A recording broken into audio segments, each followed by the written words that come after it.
This is our case study on Max from Mad Max Fury Road by Claire, Kaylee, and Leah. Mad Max Fury Road is set in a post-apocalyptic future where supplies are scarce and water is rare. This action-filled film is different from many others because it focuses on making the female lead, Furiosa, a powerful and superior character, not afraid to make change happen. Throughout the movie, we notice that Max struggles with PTSD, which affects the way that he handles the intense tragedies that arrive, such as the death of a pregnant woman. His PTSD stems from the death of his family during the apocalypse. Max's diagnosis is PTSD.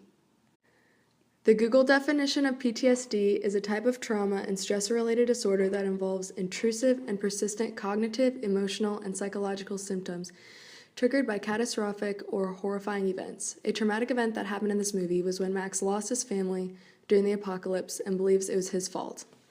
A symptom of PTSD can include self-blame. During the movie, he says he was haunted by those he could not protect, putting the blame on himself.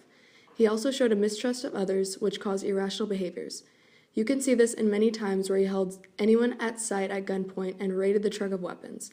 A system of PTSD that Max doesn't show is fear. He proves this when he purposely puts himself into dangerous situations throughout the film. Post-traumatic stress disorder and cultures. In the Mad Max culture, there would be no diagnosis or therapist because of the timing of the event.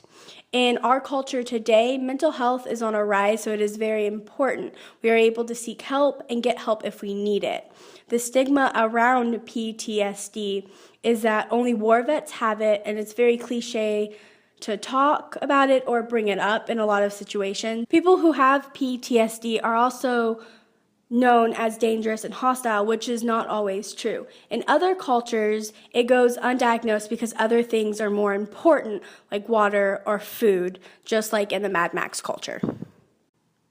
The only viable treatment that Max could realistically pursue is to seek out a support system. This is the only treatment he can receive in his environment because his culture is focused on survival and rebuilding civilization. An ethical issue that could be brought up is that Max does not want help or doesn't realize that he needs it. Treatment cannot be forced upon someone. Broader perspectives in the movie. Movies in general distort or change the illnesses to make them fit a storyline or allow it to be more entertaining to audiences. Hallucinations are not typically symptoms of PTSD, but in this movie we see them frequently.